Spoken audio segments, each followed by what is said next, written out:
What up, everybody? Welcome to another Patreon episode of the Corner Podcast. Hell Dance, we here. Oh man, Andreas Hell. Shout out to everyone who held it down last week. Second version of the Corner Club episodes. We had 4 people come through from Patreon. Shout out to all you guys. Every topic was dope. I think that the episode went 2 hours and 12 minutes. That shit's nuts. We haven't had a 2 hour episode in forever. We used to have like 2.5 hour episodes. Dre, I don't know what the hell we were thinking. Those were Yeah, I don't know. marathons, marathon episodes back in the day. But now, shout out to the Corner Club. That is up everywhere, not just on Patreon. So you guys can share it, tell people to check you out. Yeah, it's like your own mini podcast. So that's really dope. We had great feedback off of this one as well. So thank you to everyone who joined us last week. But this week, we kind of held that conversation off for this week. And now we get even more to talk about because Dre, I wanted to talk about women in sports. Neither of us are women, but we have spent a good amount of time wherever we've been trying to champion women in sports and do what we can from a male point of view to make sure women are heard, seen, acknowledged, celebrated wherever we've been. Um, and specifically, even now, there's discourse around Black women and how they are treated in the landscape. A lot of this have come up because of, oddly enough, Caitlin Clark, who isn't a Black woman, and the coverage around Caitlin Clark. She's now been left off of Team USA, and people have to explain that. Where it's funny because a lot of people are saying, yo, she's not even the most deserving person left off. Yep. Like, there's Black women who's probably like ahead of, but everyone's like, shut up. Caitlin Clark brings eyes. She does numbers. What she's done for WNBA and college basketball are huge these past couple years. But we're finding ourselves, and a lot of this stem from it kind of got blown up to a national proportion from First Take and the dialogue between Stephen A. and the cast over there. And then I heard like Monica McNutt talk about it. There's tons of people weighing in, but it's kind of seemed like to elevate Caitlin Clark, people are now having to find themselves, some people, putting down the Black women in spaces around her. And that kind of started when she was in college. It was Caitlin Clark's this big, great white hype American hero because, and no one can tell me any different, because LSU was unapologetically Black and they played the villains. And the ring and the celebrations and everything. And Caitlin Clark afterwards be like, yo, I just did that to someone a week ago. And people like, we don't care. No, how dare they do that to you? And then Flo J rapping and Bayou Barbie and it like that squad was very Black and it was easy to paint the good versus evil. And that's kind of just carried on. Ever since Angel Reese is still saying she has to play the bad guy because she did that one celebration. Like it started a narrative that now we see bubbling and reaching a fever head on national media. Yeah. So where do you want to start with this conversation? Like what part? I will start. I would say what really blew it up, and we don't have to talk about like Stephen A. personally or anyone on First Take personally, but just the narrative. And he's not the only show or the only person that's done it, but Black women talking about the sport of WNBA and the coverage they weren't getting for so long until Caitlin Clark. I think that's where it really stemmed and started. Of yo, we've been covering this and asking for someone to devote time in covering this for years, Yeah. and people just dismissing it. Yeah, it's true. This is all we got to deal with reality. All right. What Kate Clark accomplished at Iowa cannot be denied. No, Can't. Absolutely can't. And if you listen to the wrestling show, I alluded to this. With Black women dominating sports, when a white woman does show up, it's eyebrow raising. Now, the thing about Caitlin Clark, she's not the first. Sabrina was right there. 2 years ago. Brianna was right there. Sabrina was a victim of the pandemic, right? That's why Sabrina's situation was a lot different. She was a victim of the pandemic. People didn't get to see her. And it wasn't like a real rivalry for her. For whatever reason, and this is a whole other conversation entirely. White women are good at basketball. Yeah. right? Like they just are. Kelsey Plum is a white woman. Sorry, guys. She's not black. They thought she was Puerto Rican. She's They did. honorary. We should have put her in the parade last weekend. Like Paige Buchers is exceptional, right? Yeah. Like white women are really good at basketball. Her mama's black.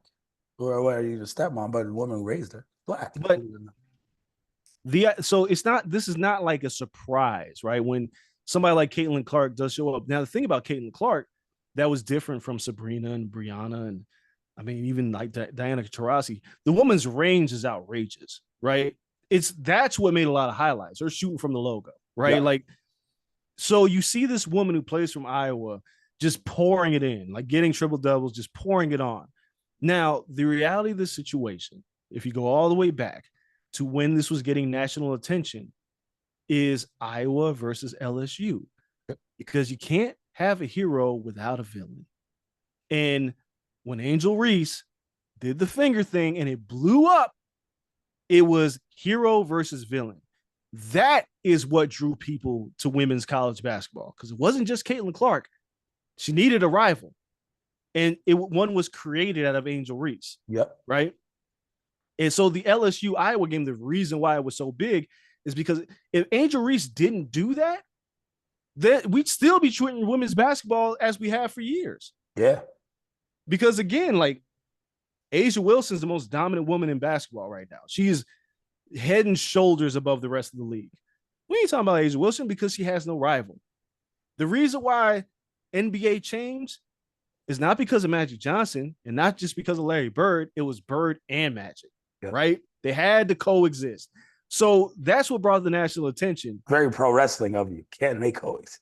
Yeah, I mean, that's what it was. It was just like these two, the Hick from Salt Lick and Magic going to war. And like, you know, and white, and here's where it becomes, shout out to David Dennis, who said this on Around the Horn. Caitlin Clark has become an avatar. She's no longer a woman. She's an avatar. White men gravitated towards Larry Bird and made it racial when Larry never was a racist person. But everybody was like, that's our guy. And for that reason, black people in the 80s hated Larry Bird. Yeah. It had nothing to do with Larry's personality. He talks shit. Larry Bird is one of the greatest players I've ever seen play the game. But white people wanted him to win so bad that they hated the Lakers. They hated Showtime. They hated everything that was associated with black. Even though Larry couldn't jump, he played like a black man. Yeah. Same with like Pistol Pete Maravich. Like they all played this style, but white people like that. Now, we've had this instance in the NBA for years. Like when White Chocolate shows up, Jason Williams comes and just is destroying the league with these highlight reel passes. But Jason Williams be the first one to be like, don't do that. Yep. Nope. I played for Florida with Corey Brewer, and they're like, don't be careful, right? Where them cats from Florida played. Caitlin Clark has become an avatar. So all of these white people are like, this white woman is balling. So they pushed her to the roof, which has meant more eyeballs are on the sport. And now we have to talk about it. You can avoid talking about black women for as long as you want. That's what white people do. When black people are doing good things, we don't got to talk about that. But when it becomes a black-white thing, because there's always a racist element, now it's a conversation we had. So we'll start with this unprecedented media coverage. There's two things that have been happening. When Kennedy hip checked her, right? Yep. And it became the lead story on First Take. And not just First Take, it became the lead story everywhere. One of the reasons why is the news cycle was slow. The finals hadn't started yet. They had to find something to talk about. And to be quite honest, it's not a whole lot to talk about with Boston and Dallas playing in the NBA Finals. No, it's a wax series then. Right? But there is, but it's like, sorry, Cole. This is what people wanted to talk about.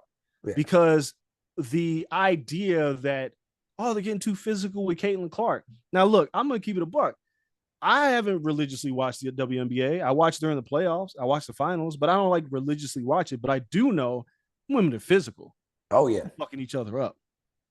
Right? So Caitlin Clark gets hip checked. Kennedy's like, the wrong thing. Like, she's been known for this behavior in the past. Then she goes on Twitter and is like, what is she known for outside of a 3-point shot? It's like, all right, Kennedy, you're not doing yourself any favors here. Right? You're making this worse, actually. Yeah. But it's a conversation that needs to be had. Now, on First Take, the conversation becomes, are these women jealous? And it's the wrong word to use because I don't think any Black woman is jealous of Caitlin Clark, the individual. The issue that they are having is, why does it take this for it to get so much attention? We're not mad at her. We're mad at y'all. We're mad at y'all for making this bigger than what it is. Because Angel Reese got slung to the floor a week before and nobody said shit. Yep. I mean, they did decent numbers, but it wasn't the same. It's not the same as Caitlin Clark because it is framed as a white woman in peril because all these mean women are throwing her around. It's not the narrative. And two things are happening, right? Like, there's a Facebook group that I'm involved with like the worst people in the world. Oh Lord. It's, as soon as you said Facebook, that's people you know for a while. And I've watched people say Caitlin Clark's not that good. And I'm like, what's wrong with? No, she is. Because what people tend to forget is the growing pains of a rookie in the WNBA are far different than the NBA. The reason why is the period between the draft and the start of the season is much smaller than the NBA, right? There isn't a prolonged summer league. There isn't any of these things for you to get acclimated with the system. And when you're a guard, it's even more difficult because the game is sped up. Defenses are smarter. Like, everything is different. So Caitlin Clark having a rough, like, she's, what is it, we're at 13 games now? And people are like, she's overrated. It's like, what are we doing? They are 3-10. Like, the team sucks, right? That's why they had the first pick. Yeah, Indiana Fever are not good.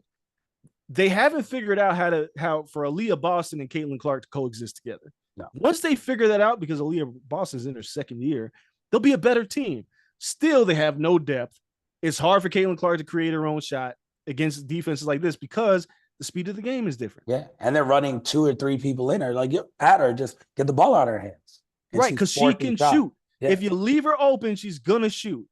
So, and she's going to knock it down. So it's not that she's not that good. It's there's people that have animosity towards Caitlin Clark's coverage. And because of that, they downplay how good she is. The other side of it is we got to be real.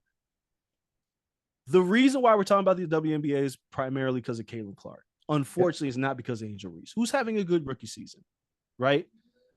But the narrative of how Caitlin Clark is being treated, I don't think anybody is jealous. I think everybody is concerned, but rightfully so. Now, on First Take, one, Monica McNutt basically ethering Stephen A. Smith. Oh, Monica's great. Monica's phenomenal. And they squashed it after, which is even better. Because the next narrative is like, oh, they're tearing each other down. But like, yo, that's just in the moment. Like, we're still good. Yeah, Chene and Andrea and all them, like, they stand their ground, but there's no beef, right? It's good television. Like, ultimately, this is all good television. But when Monica McNutt clearly struck a chord when she was like, you could have been talking about this 3 years ago, Stephen A. And that's the thing that hit him. And he responded poorly because what he should, in my opinion, what he should have said was, yeah, but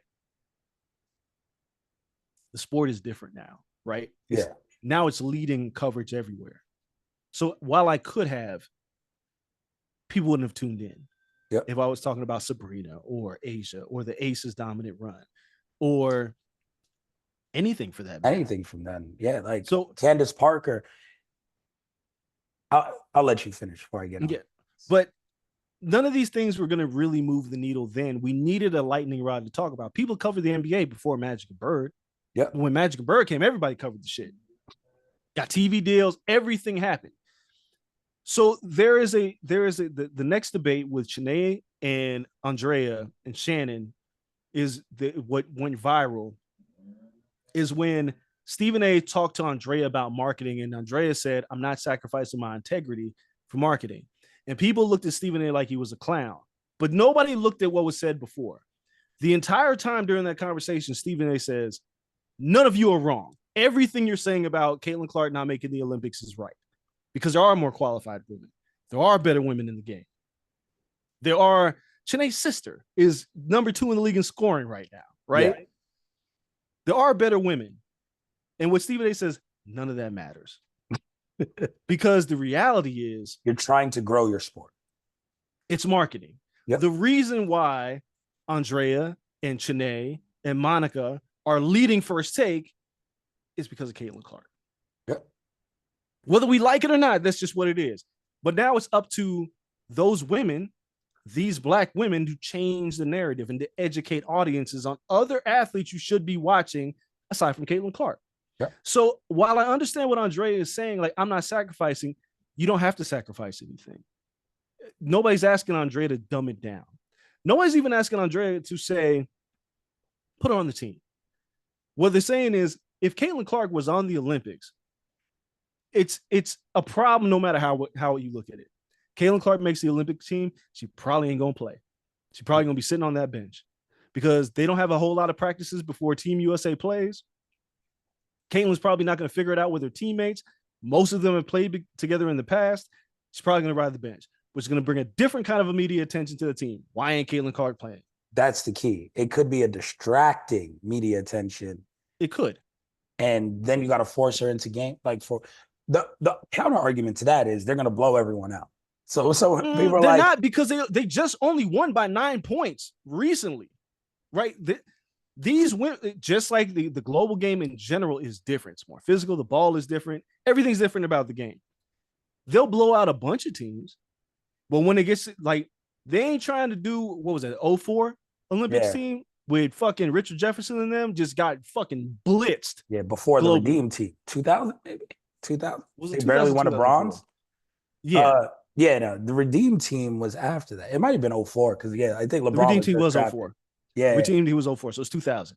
So they don't, the committee selected team was like, we ain't trying to fuck around and lose, right? Like, because we can. Like, the global game is getting better. We can. So we're gonna pick the best players. And if Caitlin Clark plays, like, we stick her in the game and she turns the ball over 7 times, we could lose a game because of that. Yep. Right? I see both sides of the argument. I don't think any side is wrong. I think the side that is wrong are the people who are making this thing like Caitlin Clark's a damsel in distress. The woman can handle herself. That's the key. People are so short-sighted. And I wish that's like some of the stuff people would tell in this argument of, like, WNBA didn't start yesterday. And that's what the women are trying to say to Stephen A. And I don't think he's trying to say anything different. But also, it's your job to use the platform to say that and to give valid examples. And instead of the back and forth of why covering it now, who cares? We're here now. Let's talk about why this is ridiculous. And it didn't start with Caitlin Clark. Of, yes, she's getting welcome to the WNBA. Yeah. This shit happened in the NBA forever. There were Jordan rules. It's a thing. The best players get beat up on the court. Like, it is, can you take this? Can you handle this? Can you adjust? Candace Parker, when she came into the league, was all-world everything, played down low and was taking elbows and everything. Guess what? She won league MVP and rookie of the year in the same fucking year. Yeah. She is what people think or thought Caitlin Clark was going to be. But it happened a while ago. She's a black woman without a foil. The perfect storm was not created yet. No. It just wasn't. And the league, people would say, it was less competitive. So she came in, she was a unicorn, and she balled the hell out. Now it takes a little while to gain that, but she's not the first person getting beat up. I wish there was a little bit more nuance, and which is hard to ask for a show, any show, to add that much nuance. Like, you got to hit the takes. But also, like, just point out that this wasn't created yesterday. That's like us talking pro wrestling, even WWE, AEW, and not mentioning comparisons from WCW, early WWF, when it comes to the success or how they're building the company. Like, what? This shit didn't start yesterday. Wrestling didn't start with AEW. If we're talking tribalism and the craziness behind tribalism, why it's stupid, it didn't start with AEW versus WWE. It didn't. Like, we can honestly talk about WCW versus WWF and the Monday Night Wars, and we can bring and add all that context. And instead of saying, well, now people just watch because AEW is around. Like, that's ridiculous. And I think that's what's kind of gotten lost in this whole thing of, it's important to celebrate and champion the black women now and the athletes, and saying these people deserve to be on Team USA. And WNBA deserves the coverage, yes. But also, it's also important to say this also isn't a now thing. These women have earned this coverage since the beginning. I remember the first marketing campaign was Lisa Leslie versus Rebecca Lobo. Yep. It was Houston, no, LA versus New York. They were in the two things. And then the Comets were just the best team and ran everyone out the fucking league anyway.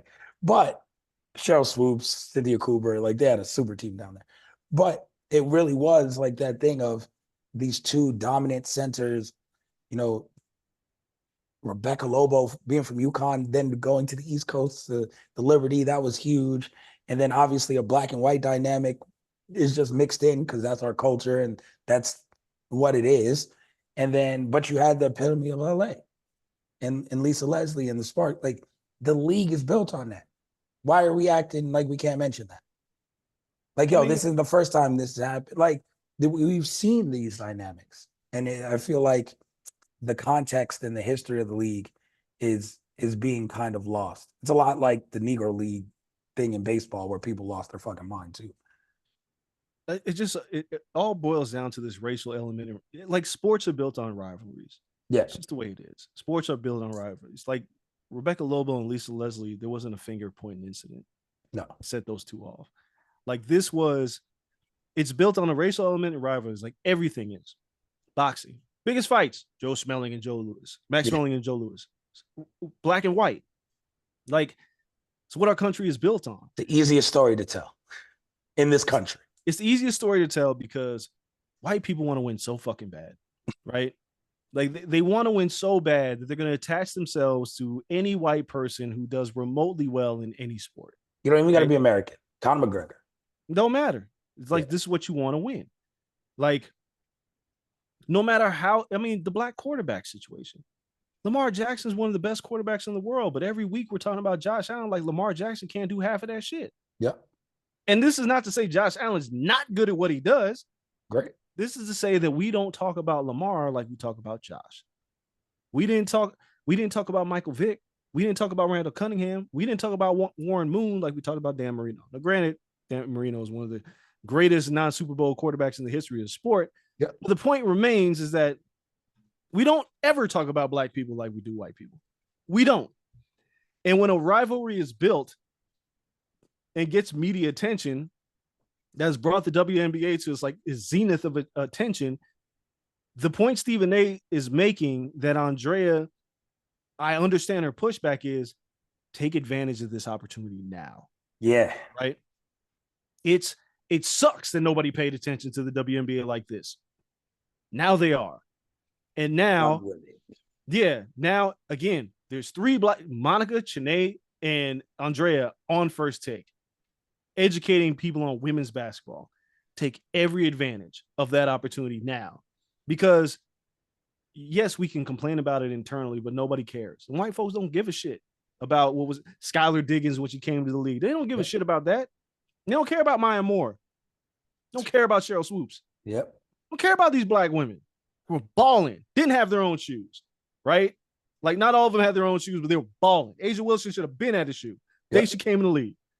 Candace Parker, Brittany Grenier. Like you go down the list of these women, but now that you got that attention, you have to run with it, because it ain't.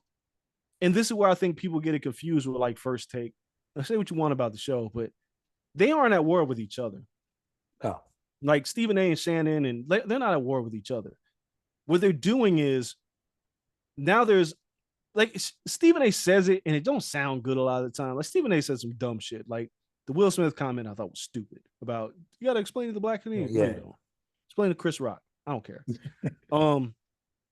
But when he had mentioned like how many black women I've put on television, it's time and place. He's not wrong. He's not wrong. It's time and place. Because like, well, what are you saying this in response to? So nevertheless, the reality is, as a black thing, it's like we got company. Like some things can be said, but not around mixed company and in general presentation. It comes off. Watch what you're saying and who you're saying it around. And First Take is still the one that the biggest sports show in the ESPN, and everybody watches it. Say what you want, but the fact remains is that you got these three women talking about the WNBA, and We can't deny the reason why. So, should Caitlin Clark be on the Olympic team? I don't have the answer. I don't. It should be Because 12th woman. But I mean, people aren't going to be happy. Again, her fans and the fervor, they're not going to be happy they're not with going to her be happy being with 12th woman. So I saw people bring up Christian Laettner on the original Dream Team. Yes. And Christian Laettner got picked over Shaq. Now, Christian Laettner was player of the year. Like, Christian Laettner was a champion. Like, there was a lot of reasons why Christian Laettner, he ain't touched that fucking floor. No, in the documentary, they fucking ripped him. They're like, why is this kid here? What is he doing? There's like, he's here, but for what? Right? Yeah. Shaq would have put that team in a different stratosphere, by the way. My argument with Caitlin Clark making the Olympic team is a simple one that I don't think it's been mentioned, but not enough people are talking about.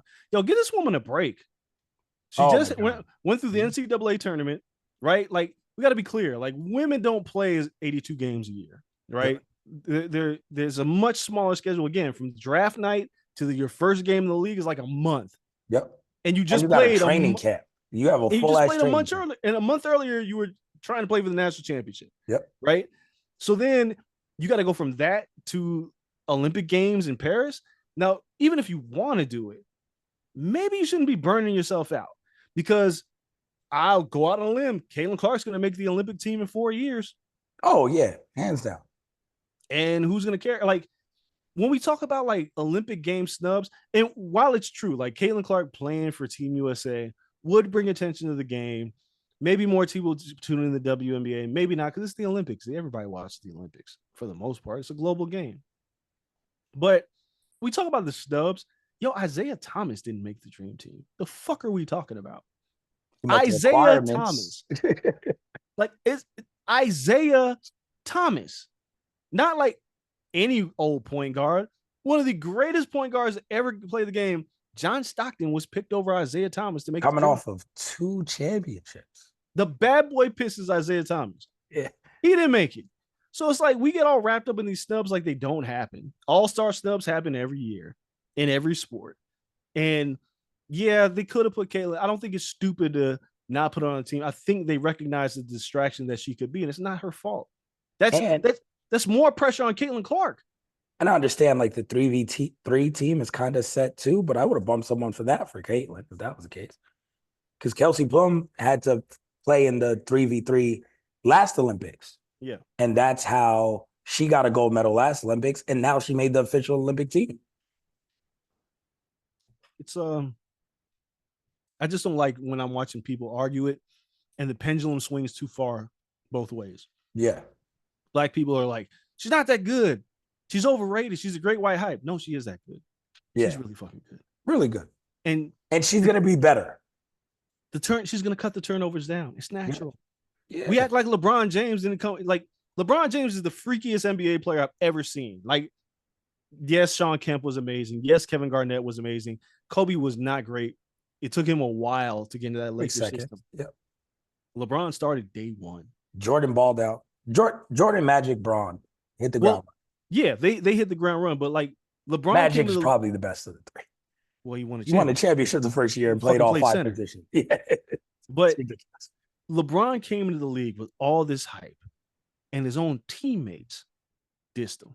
Yeah. If anybody remembers, it was like, I don't think he's better than anybody on this team right now. Yeah. This is Boozer, like Deshaun Stevens. Like, they were crapping on LeBron. Still have Darius Miles at that point. Yeah, not Deshaun Stevens, Darius Miles. they all crapped on LeBron because there was like this, why are we getting all this attention now? Because we got this number one player? Well, yeah, because he's the number one fucking player in the nation.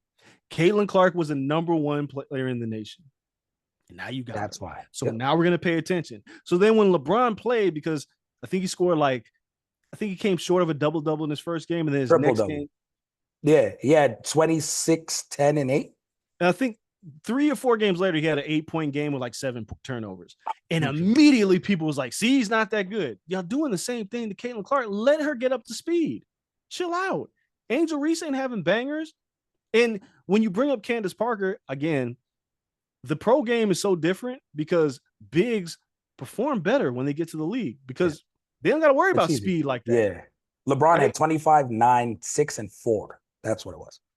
And people like, yeah, and and people were preying on this man's downfall. And there's never been a player that lived up to the hype like LeBron. No. Jordan is still the GOAT, but a player that came out into the league and people were like, he can't possibly be that good. He ended up being that good. And He ended better. up being that good. Like, yeah, he exceeded expectations. Because when I saw LeBron, I was like, oh, he's wired different. He's probably gonna win a championship. But you wouldn't have told me he's gonna be in year 20, He right? went to 10. Like, he's done everything. He's won 4. He went to 10 straight. But those first 10 games in the league, the Cavs sucked. Yeah. They sucked. And people were just like, he's not that good. Maybe he shouldn't have went number 1. Darko Milicic, shut the fuck up. I mean, I remember it wasn't much of a debate, but Carmelo, everybody talked about Melo that year. Syracuse, yep. Proven. Same thing with Dwight Howard and MK Okafor. Yeah. Right? I thought Okafor was going to be good. Me too. I was wrong as shit. Wrong right? It was the most wrong. It was one of the most wrong things I was ever wrong about in college basketball. Him and Joey Harrington, they really fucked me over. My evaluations of Emeka Okafor and Joey Harrington are legendarily bad takes. That's handshake deal Moxley bad take for me. Like, I legit was just like, why wouldn't you take Okafor over Dwight? Like, Dwight's young and proven, just wild athletic. Okafor is ready to play. It's wrong. Dwight Howard became one of the best ever in center position. Still, he didn't make the top 75. He didn't make the top 75. No, NBA but that was some shenanigans. It was truly some shenanigans. Yeah. But point being is, like, you got to give players time to develop. You can't start calling people overrated after 13 games. You can't. No. Because you know who else people shit on when he came to the league? Steph fucking Curry. And he was injured for 2.5 years. Oh, the kid from Davidson, he ain't that good. They damn near traded him. Like, the conversation around Steph when he came to the league from Davidson, being one of the best shooters we had ever seen out of college, similar to Caitlin Clark, the question was, can he handle the ball? This is the scouting report. Does he have true point guard skills? Can he handle the ball? Can he create his own shot? Yep. And for a year and a half, they were like, no, he can't. Now he's completely redefined the game of basketball. Give it time, people. Stop calling this woman overrated. But yeah, you white people, you got to stop fucking hitching your wagon on white people. Give respect to the game from the women that have been doing it for longer. Yeah. And don't take Caitlin Clark for you. Just don't pick one. I get it. I try to root for everyone black. I root for everyone Puerto Rican. Mark Anthony is my dude. I might gotta cancel him though. He's done some weird shit lately. But like everybody else, Ricky Martin's definitely canceled. He's done some weirder shit. Everybody else, Puerto Rican, even Rocky Romero, I've been rooting for lately. And same thing, wow. Everyone who's black, if they're like in the field, like you put a bunch of random people, Family Feud, right? I watch Family Feud damn near every day on YouTube. Anytime there's a black family, me and Steve Harvey, you know who the fuck we rooting for. Steve is heartbroken when the black family don't win on Family Feud. It's okay. Don't hit your rag into one. It's just, we've been so used to being marginalized and pushed to the edges of the world. Yeah. We have to root for ourselves. But it's like, goddamn, white people. Yeah, we root equally kind of for all of us. We all want to be at the cookout. We all want to, play a game of spades. I want to learn. We all root for each other. They root for one and go astronomically super hard for that one person. You don't like anything that black people bring to the game, but these white people pattern their game after black people. Like, even if they treated Cameron Brink, who was picked third, with the same fervor and just go get him, Cameron, they don't. No. Sabrina, they don't. It's not like you're rooting for all of them. You're rooting for one. And it's because her climb was built off a narrative. And that's where shit gets fucked up. Yep. So at least we can root for all the black. So it's it's something, well, this story's not going away. But it was cool to talk about it, something that didn't fit into the normal pod. And it's just been going around. And it's dope to lend our voices to it. So we appreciate you all. Glad that you guys got to hear this on Patreon. Thank you so much. Shout out to everyone again who joined last week for the Corner Club episode. Like I said, in July, we'll bring back another one. I want to switch it up a little bit in July for what we're going to do for the Corner Club members, but that should be really, really fun as well. In the meantime, they'll follow us. You guys already do. Tell everyone else to follow us wherever they listen to podcasts. Tell them to join Patreon as well. We're only growing, only getting better. Thank you for, sticking with us. It's been my birthday. Dre got a new job. I'm settling into my jobs. Now he's going for the wife's birthday. It's been a crazy fucking 2 months. But thank you guys for sticking with us. We appreciate you all. Till next week, we're out. Peace.